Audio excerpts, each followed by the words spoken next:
Baik, selamat malam Pak Abdul Karim dengan Ibu Suparmi dan Pak Sarjimin. Selamat malam. Ya, pada malam hari ini kita lanjut pada episode kedua, pemirsa sekalian, untuk melengkapi video dokumentasi sejarah Desa Tegal Mati. Karena kemarin sudah mengangkat masalah seni budaya, masalah kuliner, masalah wirausaha dan semuanya sudah. Dan yang belum itu pendidikan. Jadi kebetulan tadi sore saya bertemu dengan Pak Abdul Karim, dengan Ibu Suparmi, dan saya kontak Pak Sarjimin untuk melengkapi video itu, sehingga tema pendidikan saya pikir sangat penting. Baik, kita ngobrol-ngobrol lepas saja Pak Sarjimin, Pak Abdul, dan Ibu Parmi. Ini Pak Sarjimin, terima kasih. Panjenengan alumni dari mana Pak Sarjimin? Alumni dari FKIP UNS. FKIP FKIP ya? Iya, UNS. Fakultas Keguruan dan Ilmu Pendidikan. Jurusan? Jurusan IPS, program geografi. Oh, sekarang ngajar di ini Pak? Di SMA Negeri 1 Model 8. Panjenengan masuk pertama kali, seperti saya tanyakan Pak Abdul Karim dengan Ibu Suparmi, Pak Jimin. Apakah panjenengan punya pengalaman khusus, apa semacam ada rasa, apakah saya mampu untuk mengajar anak-anak SMA terutama? Kalau saya optimis, karena memang sudah pilihan. Oh, tidak dipaksa seperti itu? Tidak, pilihan. Tapi saya dulu itu begini Pak, waktu di Benung pertama itu di sekolah swasta yang tidak begitu besar. Jadi muridnya bukan pilihan. Iya. Di SMA Bakti Praja Bonang yang julukannya SMA Baja. Jadi tahun 90 sampai 96 itu sangat merepotkan kali.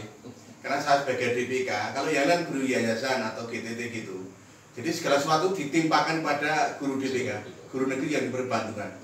Jadi luar biasa. Jadi guru ngabai sampai urusan TU, urusan BK dan sebagainya itu ditimpakan kepada guru DPK.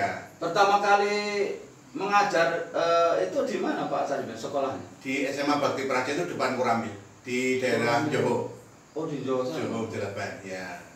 Di sekolah swasta. Jadi saya diperbantukan, guru negeri yang diperbantukan. Panjenengan jurusan geografi ya? Iya. Apakah seorang guru, apakah harus mampu ketika misalnya ada teman guru yang berhalangan, harus mampu mengambil alih pelajaran yang sampean bukan basicnya? Kalau masih sesama sak rumput itu bisa, sama sak rumput IPS itu bisa. Bahkan saya ngajar geografi itu baru sekitar tahun 2006 ketika model sertifikasi. Jadi waktu saya ngajar di SMA Bakti Praja itu justru ngajarnya sejarah, keterampilan, olahraga. Kemudian waktu pindah ke SMA Negeri tahun 96 itu ngajarnya malah antropologi dan sosiologi. Terus baru ketika kita model sertifikasi itu supaya linier bisa mendapatkan tunjangan sertif, itu saya baru ngajar geografi, baru 2006 ngajarnya. Makanya saya harus siap ngajar selain apa yang saya peroleh dari perguruan tinggi. Tahun berapa Pak Sarjimin mulai jadi guru itu? Tahun 90. Kalau Pak Tul sudah jauh sekali ya. Iya. Pak Sarjimin, nanti kita akan berdiskusi berempat. Panjenengan kan di sekarang ngajar di SMA Negeri Model 8. SMA Negeri 1 Model 8. Iya. Ini berbicara tentang pendidikan ya. Seputaran kemarin itu kita bicara tentang seni budaya dan sastra. Begini Pak Sarjimin, Pak Tul, dengan ini kita diskusi lepas saja. Sebagai seorang pendidik, panjenengan bertiga ini tentu harus mempunyai karakter ya. Karakter seorang guru. Itu apakah waktu sampean kuliah itu diajarkan seperti Pak Abdul bilang tadi? Ya, itu ilmu pendidikan, terus kemudian pengelolaan kelas. Pokoknya semua yang akan dikerjakan di sekolah itu ya diajarkan di sana, di perguruan tinggi itu. Terutama pengelolaan kelasnya itu supaya kelas bisa berjalan. Bagaimana menangani anak-anak yang tadi dikatakan Bu Parmi tadi sudah dibekali dari. Berarti di SMA itu juga anak-anak yang bandel juga ada Pak? Kalau yang di swasta luar biasa, tapi kalau yang di negeri itu kan berhubung anak-anak yang membutuhkan pilihan, jadi tidak begitu. Dan yang jelas di negeri itu kan tugas itu jelas. Oh ini guru BK tugasnya ini, oh ini pembina OSIS, oh saya wali kelas jelas. Kalau dulu kan tadi ngabai tadi, berarti reportnya bukan main. Oh, kalau di guru SMA itu sudah di jurusan masing-masing Pak, tidak seperti tadi rangkap SD tadi saya juga baru tahu ternyata guru SD itu ada 7 mata pelajaran di ngabaikan, dirangkap semua tadi Pak. Iya, kalau guru SMA kan ada guru mapel dan guru BK. Kalau guru ngapel itu mengajarkan suatu mata pelajaran, ya bisa rangkep. Karena kan mungkin seperti belum lama juga, ini karena guru kesenian itu pindah ke Blitar, saya harus juga bisa mengambil sini istilahnya dalang menang semalam itu Pak. Terus juga mengajarkan bahasa Jawa juga. Yang penting tadi ini dekat-dekat lah. Kalau misalnya disuruh ngajar matematika, nah kan itu tidak mampu, kan sudah jauh, bukan rumputnya, bukan rumputnya. Tapi kalau dia saya Pak B itu gimana Pak Dur tadi itu, saya juga masih penasaran tuh bagaimana seorang guru, misalnya kelas 1 ya, misalnya ini kan bisa dirangkap itu kan ada jadwalnya Pak ya. Iya. Kok punya kemampuan ya itu ada segala macam itu berarti memang apa saya anggap ini luar biasa juga. Anda ingat dulu itu apakah seperti itu atau tidak Mbak? Ini kan satu kelas kita ini. Apakah dulu seperti itu Mbak? Dulu hanya satu guru mana ya? Dulu itu memang hanya satu guru itu, satu. Maksudnya satu kelas, kelas 1 guru satu, kelas 2 itu satu. Berarti mau membawa tadi mengajar semua tadi. Iya, kalau perlu ada guru olahraga dan agama ada. Hanya itu. Itu akhir-akhir. Tapi yang dulu ketika saya itu mengajar itu belum ada guru olahraga, belum ada guru agama. Jadi olahraga ya dipegang di guru kelas itu sendiri. Karena waktu saya SD agama sudah ada. Oh ya, guru agama sudah ada. Kembali ke Pak Sarjim, panjenengan sebagai seorang pendidik ya Pak, tentu waktu mengalami berbagai macam, karena ini temanya adalah perjuangan dan pengabdian seorang guru dan mantan guru, baik mantan guru seperti Pak Abdul Karim dengan Ibu Suparmi dan sampai masih aktif. Apakah panjenengan pernah mengalami stres juga atau putus asa ketika menghadapi persoalan di mana murid-murid itu tidak bisa dikendalikan atau apa gitu? Ya itu waktu saya di sekolah swasta Mas, terlalu banyak masalah. Karena semuanya harus saya menangani. Tapi kalau sekarang kan jelas, ini ada guru BK, ini ada pembina OSIS, ini ada sudah jelas sekarang. Ya. Dulu ke awal-awal itu, iya, misalnya kan dulu itu nggak salah di SMP Mbak Pan itu kan ada OSIS segala macam, ada pembina OSIS, ada apa namanya? Guru-guru ya pokoknya yang masalah-masalah anak-anak yang nakal tuh dimasukkan situ kan. BP ya, BP. Kalau sekarang BK namanya. Sekarang BK. Bimbingan karya. Bimbingan konseling. Bimbingan konseling. Sebenarnya dulu strukturnya juga ada, tapi hanya nggak ada orangnya gitu aja. Waktu saya di kelas swasta itu, makanya hal-hal seperti itu ditimbangkan pada guru yang negeri tadi yang diperbantukan. Yang lain yang ngajar biasa. Ini kembali kepada awal ya. Kita flashback ke belakang sedikit. Tadi saya lupa. Ketika panjenengan menjadi guru itu melamar Pak? Iya. Itu kan lamaran resmi dari tes. Tes saja, maksudnya tes. Iya, tes untuk menjadi guru. Ibu Parmi juga begitu. Dulu tanya di mana Ibu? Saya di sekolah. Dulu kan saya belum lulus SPG, tapi sudah ikut testing guru itu. Oh, dia di Sukarjo. Testing guru. Terus Pak Sarjim bagaimana proses jadi guru? Kalau saya dulu ngelamanya langsung ke kementerian, tapi CHI alamatnya di Surakarta. Jadi saya tesnya itu di SPG Klecor dan SMA 4 Surakarta dan di STM 1 di Manan itu. Jadi ngelamar juga testing. Kemudian setelah diterima untuk testing yang tulis, lalu wawancara di interview gitu seperti ini. Akhirnya lolos. Alhamdulillah lolos. Yang pertama nggak lolos Pak, saya kan lulus tahun 88. Oh, pernah nggak lolos 1 kali. Terus kemudian saya 89 ngelamar lagi, tes lagi, diterima. Terus kemudian menerima SK CPNS-nya itu tahun 90. Berarti ini sampai itu nih pusat Pak? Iya, yang dulu 131 taruh 130 ya. 131, 137 887 161. Oh, itu NIP itu identifikasi ya, 131 itu pendidikan. 131 itu pendidikan. Kalau 15 kan Kopda waktu itu. Ini kembali kepada perbincangan tadi masalah anak didik kita ya Pak Jimmy, Pak Dur dengan Ibu Suparmi. Tentu pengalaman menjadi seorang guru di SD dengan di SMA itu bedanya di mana Pak Sarjim dulu? Kalau SD itu pendidikan dasar Pak ya, jadi lebih berat malah. Oh, mana lebih berat? Iya, karena kan anak masih kosong. Jadi mengisi itu malah lebih berat. Malah enak guru SMA karena anak sudah isi. Dan gurunya hanya mengajarkan satu mata pelajaran saja. Oh, ya itu makanya tadi itu seperti yang saya bilang tadi. Dari SD itu kan memberikan dasar piye harus bisa berhitung, bagaimana harus bisa membaca, bagaimana anaknya supaya bisa menulis. Nah, ini kan lebih berat. Tulisannya karena bagus. pada waktu itu anak-anak itu kebanyakan tidak dari TK, jadi langsung masuk SD. Itu beratnya di situ itu. Jadi ketika Pak Sajimin melamar guru, kemudian diterima, terus langsung ngajar Pak? Saya ada semacam apa bimbingan pelatihan dari senior? Kalau pelatihan itu nanti lain waktu namanya LPJ, pelatihan prajabatan. Sebelum kita mendapatkan PNS, kan kita ada prajabatan. Iya, ada prajabatan dulu di SMA 1 Semarang selama 3 minggu. Itu di provinsi, tingkat provinsi. Iya, di tingkat provinsi. Nah, dulu Pak, dulu dengan Mbak Pan itu ada semacam apa penataran dulu training atau apa? upgrading juga ada. Namanya apa itu? Dulu namanya penataran. Itu sebelum mengajar yang betul-betul mengajar itu sudah dibekali itu lewat itu harus itu. Belum. Itu setelah menjadi guru, iya. kemudian nanti ada istilahnya atau diklat atau penataran.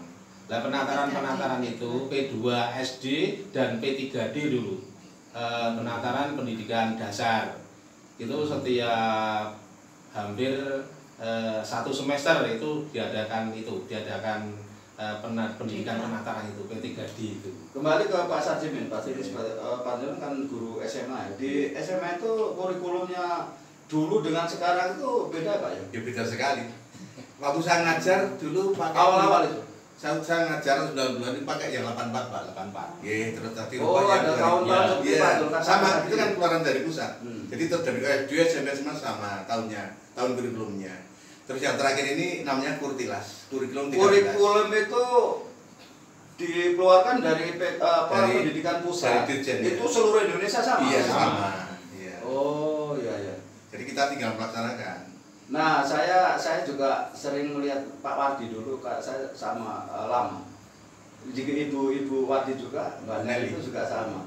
Ketika mempersiapkan mau mengajar itu beliau berdua nih ternyata selalu mempersiapkan belajar sampai malam-malam Pak. Apakah harus seperti itu? Kalau dulu SP ya. Kalau dulu itu SP, Sampai buat satuan pelajaran. Kalau yang pertama sebelum SP itu ada membuat rencana pembelajaran, RP. Jadi tidak langsung besok ngajar langsung kita Tidak, itu malamnya atau 1 hari sebelumnya. Saya perhatikan selama ini menyusun itu tiap dulu. malam itu Pak Wadi. Kalau sekarang sudah ada file, tinggal ngedit kalau sekarang. Iya. Untuk 1 semester 1 tahun sudah jadi terencanakan pada awal tahun pembelajaran. Dulu itu kan masalahnya malam itu kan tahun-tahun 60-70-an itu kan saya juga sempat tahu kesibukan kedua beliau karena saya lama tinggal dengan keluarga Pak Suwardi, keluarga pendidik. Nah, perbedaan antara tadi yang guru SMA dengan guru SD ini mungkin Pak Dul dulu. Apakah berat mana kira-kira Pak? Berat SD. Ya berat SD. Karena nanti untuk persiapannya tuh membuatnya rencana pembelajaran atau rencana pelajaran itu kan kita semua mata pelajaran. Kalau saya kan satu. Tetapi kalau dulu SMA itu kan cuma membuat satu mata pelajaran. Jadi kan lebih berat di SD. Tetap di SD itu. Baik itu segi administrasi persiapannya maupun sampai pelaksanaannya juga. Ketika Pak Jemi menjadi guru itu sudah nikah Pak? Belum. Masih bujang? Iya. Oh. Baru 3 tahun berikutnya baru menikah. 93. Ini minta maaf saya ke masalah ini ya. Artinya sebagai seorang pengabdi negara kadang-kadang saya lihat di timur itu guru-guru terpencil itu kadang-kadang kasihan juga. Gajinya itu standar itu apa memang distandarkan atau sesuai dengan pangkat golongan Pak? Awal-awal sesuai dengan pangkat golongan masa kerja. Jadi waktu saya ngajar kan tahun 90 itu pertama sudah lumayan untuk mengenalnya. Plus tunjangan itu sudah 84.000 Pak. Tahun 90. Iya, 84.000. Terus kemudian kita itu mulai naik gaji itu waktu Pak Habibie jadi presiden. Itu dipukul rata tambah 150. Nah, yang menguntungkan lagi Pak Gus Dur langsung buat tabel yang baru, jadi akhirnya bisa jutaan itu.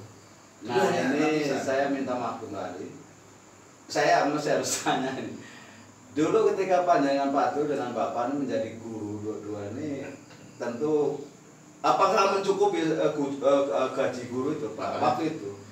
Seperti yang atau memang merangkak dari bawah juga? Iya, sehingga bisa betul merangkak dari bawah. Betul. Itu kalau saya sendiri, saya menyadari karena gaji pada saat itu betul-betul belum bisa untuk mencukupi kebutuhan 1 bulan.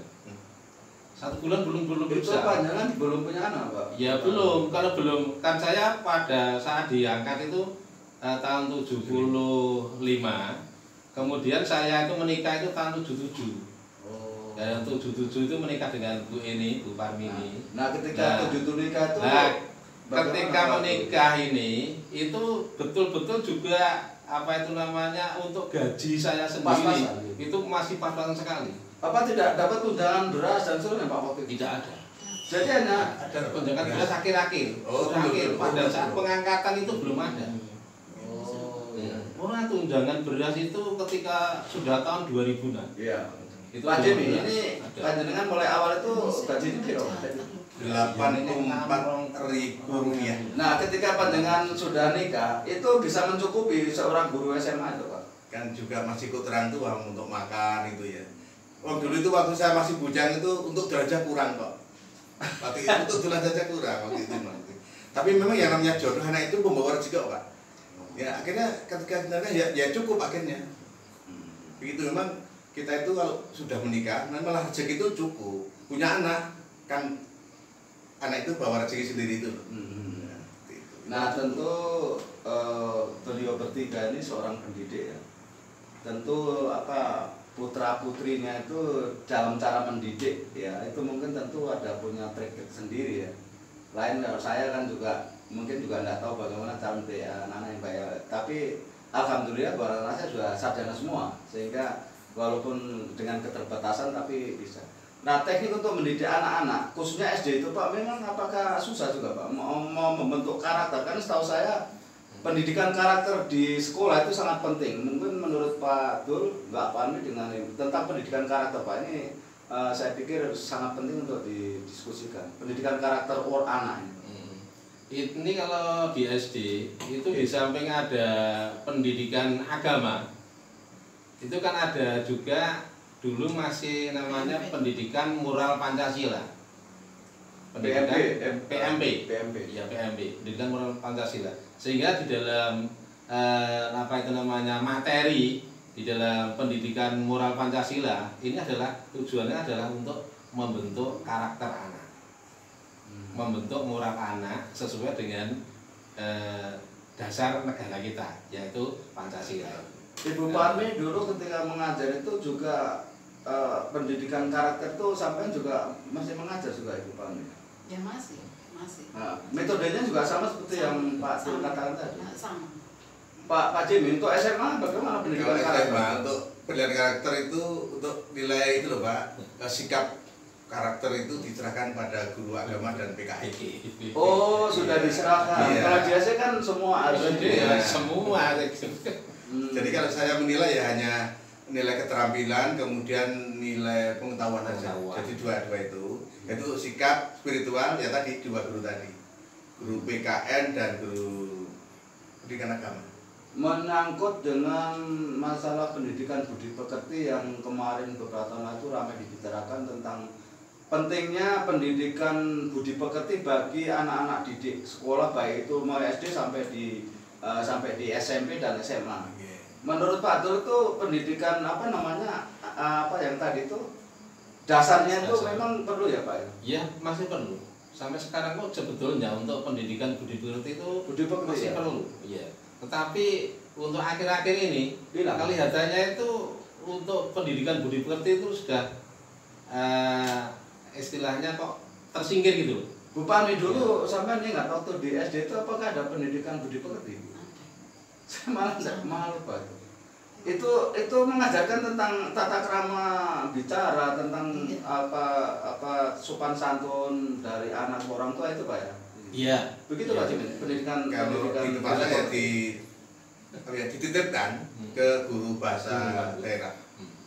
Oh, diselipkan gitu. Iya, maksudnya itu. Kalau di SD itu memang ada sendiri yang namanya mata pelajaran bahasa Jawa. Ya, SMA pun ada, Pak. Nah, ya, bahasa Jawa. Oh, Lalu kan iya. juga yang harus mengajar ya guru kelas yang bersangkutan.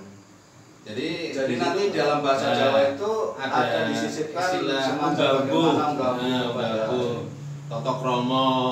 Nah, yang dikatakan muatan lokal ini sebenarnya apa Pak Jimmy? Muatan lokal itu ya sesuatu yang ada dan sesuai dilaksanakan di tempat tersebut. Ya tempat saja itu bahasa Jawa itu. Di Timor itu saya tanya ini apa cucu saya itu ada muatan lokal tapi bahasa Kupang itu ada. Terus tarian terus apa itu menurut panjenengan Pak Dur itu muatan lokal itu apakah sampai sekarang masih di SD apa ada muatan lokal Pak? Ada. Muatan lokal itu masuk itu di SD itu ada 2, muatan lokal daerah dan muatan lokal tingkat provinsi. Itu yang muatan lokal tingkat provinsi itu adalah bahasa Jawa. Kalau di Jawa Tengah bahasa Jawa, bukan bahasa daerah tapi bahasa Jawa. Kemudian untuk muatan lokal daerah itu tiap daerah atau tiap kabupaten itu sendiri-sendiri. Oh, berarti namanya diartikan muatan lokal itu lokal masing-masing lokal kabupaten. Lokal kabupaten maupun lokal provinsi. Ya, karena keseniannya mungkin berbeda-beda ya tentang muatan lokal. Ini kepada ke bidang minat, Pak. Saya juga sering mengamati tentang dunia pendidikan, saya banyak baca. Bidang minat dan bakat itu di sekolah, di SD dulu Pak Dur, apakah sudah mulai dideteksi dari itu Pak Dur? Minat bakat olahraga, senian dan seterusnya. Kalau di SD itu memang biasanya sudah sejak dari kelas 4 sudah dideteksi. Kemudian nanti setiap ada event-event lomba itu sudah diikutkan, sudah ada apa namanya anak-anak yang nanti untuk diikutkan mengikuti lomba tersebut, misalnya untuk olahraga, kemudian misalnya untuk keseniannya dan juga untuk pengetahuannya, untuk lomba. Itu juga merupakan pendidikan karakter juga Pak ya? Ini bukan merupakan pendidikan karakter, tapi suatu pendidikan yang menjurus untuk mempersiapkan anak pencarian bakat. Pencarian bakat itu. Kalau menurut Ibu Parmi, pramuka itu apakah memang dari dulu Kojarsi Mbak? Sampai masih ingat ya? Namanya Kor Pelajar Sebarulah. Terus tahun-tahun itu kan Kojarsi yang saya masih ingat. Nah, menurut Ibu Parmi sebagai seorang pendidik, pramuka itu memang penting ya sampai sekarang menurut Ibu Parmi? Iya, penting. Pendidikan pramuka. Sampai pernah mengajar mau bina pramuka? Pernah. Pernah berapa lama, Ibu? Ya setiap ada campaign itu pasti. Apakah itu ditunjuk oleh kepala guru untuk mendampingi anak-anak itu? Ditunjuk oleh kepala sekolah. Oh, berarti pernah di SK, karena untuk diberi SK untuk membina. Pak Atul pernah mendampingi anak-anak pramuka? Bahkan saya mau nikah saja, itu malam masih camping? Masih di lapangan menunggui tema kegiatan. Menurut saya Prajamuda Karang dulu Kojarsina Kor Pelajar saya masih ingat tuh. Seragamnya mirip-mirip kalau waktu itu. Pak Sarjimin, ini masalah pramuka di SMA ada juga? Iya, malah itu jadi ekstra wajib. Kalau yang kan pilihan, tapi kalau pramuka itu wajib, harus diikuti. Kalau nggak salah tingkat mereka ada siaga. Siaga itu untuk usia SD kelas 1 sampai kelas 3. Terus penggalang itu kelas 4 sampai SMP. Lalu untuk SMA itu penegak. Kalau Pandega itu anak kuliah, jadi kuliah mahasiswa. Oh, Pandega itu mahasiswa ya? Iya, mahasiswa. Berarti di kampus ada pramuka juga? Ada. Oh, aku baru tahu. Bahkan sering mengadakan lomba-lomba.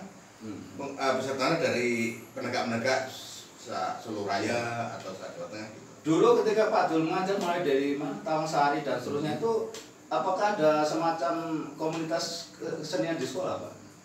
Kalau di sekolah pada saat itu untuk komunitas kesenian belum ada. Ya ada malah pengawas ya Pak ya. Yang ada itu malah ketika saya menjadi gurunya itu malah komunitas keseniannya sudah ada. Tetapi untuk di SD yang lain itu memang sudah ada, yaitu untuk seni tari terutama. Kebanyakan seni tari dengan musik, dengan seni kerawitan. Kalau di Polokarto itu. Jadi seni tari, ada seni kerawitan, kemudian seni musiknya itu untuk anak-anak SD itu biasanya belum begitu menguasai. Nah, kalau drum band itu untuk SD yang di kota biasanya. Itu masuk pendidikan ekstrakurikuler, Pak? Iya. Di SD itu ada istilahnya ekstrakurikuler atau apa, Pak? Ekstra juga, ekstrakurikuler. Di SMA juga, Pak? Di SMA yaitu ekstra tadi. Kalau bilang kan pramuka, tapi yang lain banyak sekali pilihannya. Anak bisa milih ini, bisa milih ini gitu. Itu ekstrakurikuler maksudnya aktivitas di luar kegiatan tatap muka. Di luar. Itu sesuai dengan bakat masing-masing. Iya. Begitu. Yang mau musik silahkan, yang mau sepak bola silahkan, yang mau tenis silahkan gitu. Banyak sekali pilihannya. Bahkan ada yang PMR juga ada, terus pencinta alam juga ada. Karena tinggal pilih suka yang mana. Ya. Nanti kalau ada lomba, sudah tersiap. Nanti kalau lombanya pas PBB nanti ada juga. Lomba olahraga ada juga. Siap. Kita perbincangan berikutnya Pak Jemi, Pak Tuh dengan Ibu Suparni. Ini mungkin sudah menjelang akhir dari para pembicaraan ini. Panjenengan sebagai mantan guru yang sudah, kalau dihitung dari panjenengan mulai dari guru sampai pensiun itu berapa puluh tahun, Pak? 39 tahun lebih 10 bulan. Hampir 40 tahun. Hampir 40 tahun. Ibu Parmi berapa tahun, Bu Parmi? 42. Lo tambah lebihnya? Iya. Oh. Saya baru 31. Ya sama kan belum pensiun masalahnya. Pensiunnya kapan, Pak? Saya sebenarnya kan seharusnya kan tahun 2024. Tetapi berhubung dulu waktu nulis ijazah SD langsung tes 63, maka saya maju 1 tahun. Insya Allah nanti saya tanggal 7 April 2023. 23 baru pensiun. Iya 2023. Aslinya kan 2024. Tapi dulu ijazah SD itu ketika ditulis waktu lulus, kok Pak gurunya nggak suruh kita ke balai desa Sebelah Timurnya untuk mencari stroke atau keterangan gitu. Langsung ditulis itu aja. Akhirnya keliru. Selama menjadi guru Pak Dur, Pak Dur Iya. pernah jadi wali kelas. Wali kelas. Nah. Lah guru SD itu kan semuanya Iya, guru wali kelas. Iya, guru kelas itu otomatis Soalnya saya nggak terlalu paham kalau masalahnya. Jadi otomatis misalnya sampai guru kelas 1, otomatis guru wali. Iya, wali kelas yang kelas 1 juga guru Soalnya kelas saya yang nggak terlalu tahu, nggak terlalu paham. Pernah menjadi kepala sekolah Pak Dur? Pernah di Wonorejo. tahun Oh, iya. 2000 Oh, iya. atau tahun 1999 saya diangkat di kepala sekolah di SD Buru 1 Polokarto, Gayu. Paling timur. Gayu. Iya, Polokarto paling timur. Itu sama masih modal sepeda. Ya, alhamdulillah kalau Sudah ada. sudah ke kepala sekolah itu Bukan ada pernikahan. sudah Aku sudah kepala sekolah masih pakai sepeda model. sudah naik sepeda motor itu. Tapi waktu itu sudah sertifikasi Pak ya? Iya, belum. Oh, belum. Terus Jadi masih tahun jalan. 2004 ya saya ditugaskan di SD Negeri Wonorejo. Terus selain di itu pernah berapa kali Pak Dur menjabat kepala sekolah? 2 kali. 2 kali ya? Ya, 2 kali. Jadi di Berarti sampai pensiunnya kepala sekolah? pensiunnya setelah ini. Lanjutannya saya dulu ya. Setelah di Wonorejo itu kepala sekolah selama dari 2005 sampai 2010.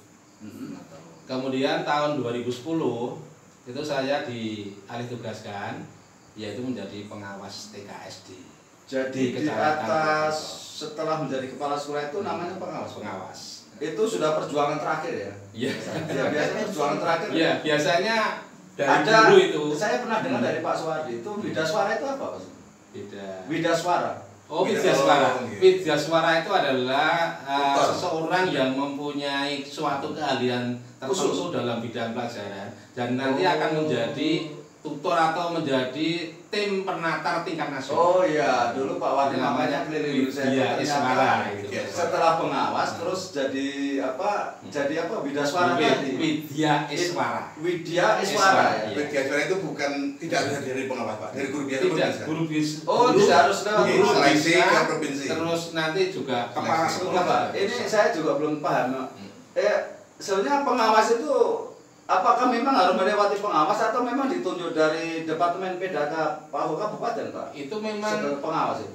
suatu karir dan Prestasinya. prestasi. Kemudian nanti juga dinilai dari Dinas Pendidikan. Oh, jadi tidak semua guru itu menjadi pengawas? Oh, tidak bisa. Untuk menjadi kepala sekolah saja juga. Saya pikir guru dinilai. menjadi pengawas, makanya macam Pak Sudarto pernah mengawas, Pak Suwadi juga mengawas, Ibu Suwadi juga pernah menjadi pengawas itu. Terus terakhir memang yang paling tinggi itu katanya Widya Suara tadi ya, Widya Suara. Itu setelah itu masa purna tugas pensiun Pak. Itu jenjang terakhir guru itu Widya Suara namanya. Bukan. Yaitu kalau dari jenjang itu cuma sampai pengawas itu.